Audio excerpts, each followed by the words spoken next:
It took the Prime Minister 4 days to take off the Yes T-shirt and directly address the Jewish community in Australia. Tolerance is a bad word, I think, because it implies just, okay, we can tolerate you. Much more than that. What we need is understanding and embracing.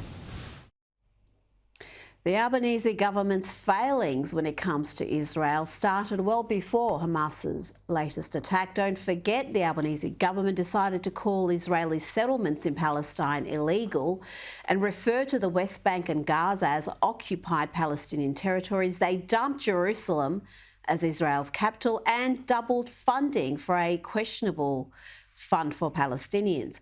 Joining me now is Philip Thompson, Shadow Assistant Minister for Defence. Philip, have we heard from the Energy Minister, Chris Bowen, or Employment Minister, Tony Burke? Have they condemned Hamas and the attacks against Israel? It's an absolute failure that we have ministers that haven't addressed and condemned a terrorist attack.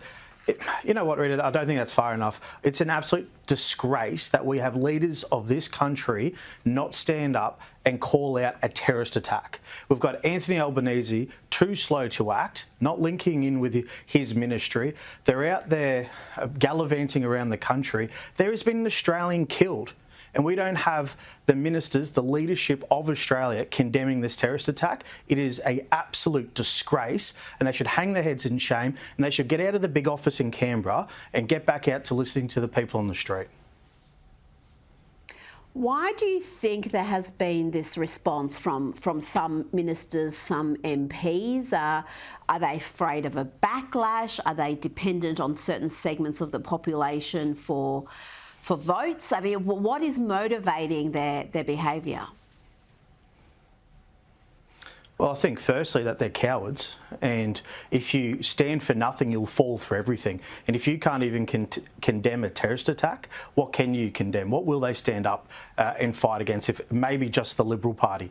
But no one is saying that every Palestinian person is a terrorist. No one's saying that at all.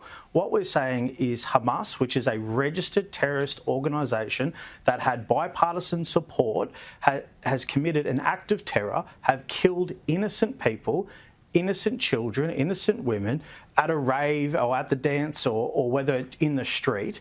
We have fathers praying that their child is dead rather than be taken by Hamas into Gaza.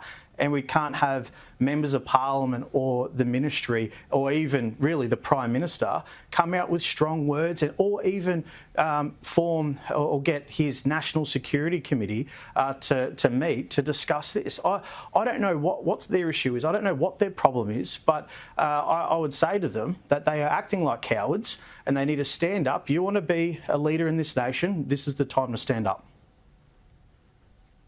Now, what would you like to see them do beyond some strong statements? Is there something concrete they can do to reaffirm their support for Israel?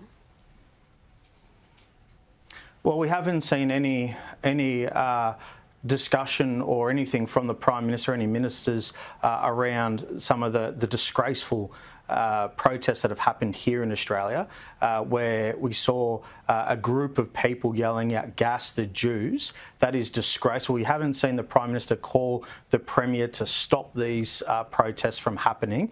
It's taken many days for the Prime Minister to even organise a couple of planes to go pick up Australians, and that won't even come close to filling the number. I want to know what the discussion has been with our United States friends as well as the United Kingdom. We want to sit at the big boy table and be an AUKUS and say we were going to be a world leader. Well, this is the time to do world leader stuff. This is the time where a Prime Minister needs to stand up and be counted. But instead, when we've got terrorist attacks happening, Australian who's being killed, violent protesters in the street or saying violent things into the streets, we haven't heard nothing from this Prime Minister because he is worried about this referendum.